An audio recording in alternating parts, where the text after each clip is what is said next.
નમસ્કાર દર્શક મિત્રો, સ્વાગત છે તમારું વીપી કોમેડીના એક નવા વિડીયોની અંદર ને આજે આપણે વાત કરવા જઈ રહ્યા છે ડેરી વિશે। જ્યાં દરેક ગામની અંદર એક ડેરી તો હોય છે જ્યાં તમે દૂધ ભરવા જતા હશો, પરંતુ પ્રોબ્લેમ ક્યાં છે ખબર છે?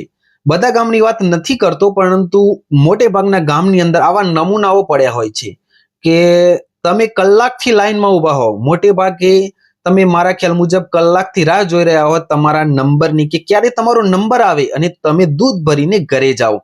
કામ તો તમારે પણ હોય છે, પરંતુ એન્ટ્રી થાય છે આવા નમૂનાઓની કે પહેલા તો આવશે, જોઈ લેશે કે આજુબાજુમાં જોશે કે કેટલા નંબર છે, મારે ક્યાંથી ઘૂસ મારવાની છે, પછી ધીરે ધીરે ક્યાં જશે ખબર છે?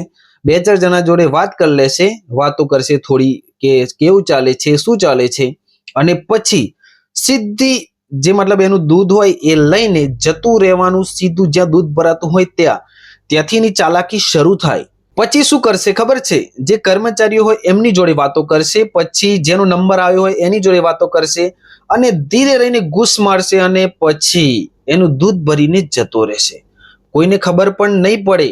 અને બિચારા જે લાઈનમાં ઉભા રહ્યા હશે ને તો જોઈ જ રહેશે, આ તો હમણાં આવ્યો તો ને ભાઈ દૂધ ભરીને પણ જતો રહે, કોઈ બોલતું જ નથી। અરે ભાઈ, તમે જોઈ શું રહ્યા છો? એને બોલો પાછળ લાઈનમાં ઉભો રહે, પણ નહીં, કોઈ એને નહીં પૂછશે, કોઈ એને કહેશે પણ નહીં કે પછી શું વાતો કરશે? એ બહુ જતો રહેશે, પછી વાતો કરશે કે આ બહુ રોજ વચ્ચે દૂધ ભરીને જતો રહેશે, પણ કહેતા નથી કે ભાઈ તું અહીંયા જ ઉભો રહે। પરંતુ યાર, આ તો દરેક ગામનો પ્રશ્ન છે, દરેક ગામમાં આવા 4-5 નમૂનાઓ તો ભરેલા જ હશે, મને પાકી ખબર છે। શું તમે તો વચ્ચે દૂધ ભરી નથી જતા રહેતા ને? કમેન્ટ કરવાનું ભૂલતા નહીં, અને જો તમારા ગામની અંદર પણ આવા વચ્ચે દૂધ ભરવાવાળા હોય ને તો ભાઈ કમેન્ટ જરૂર કરજો। તો આવા જ વિડીયો માટે અમારી ચેનલને સબસ્ક્રાઇબ જરૂર કરી દેવી, અને મળીશું આવા વિડીયો સાથે આગલા વિડીયોની અંદર।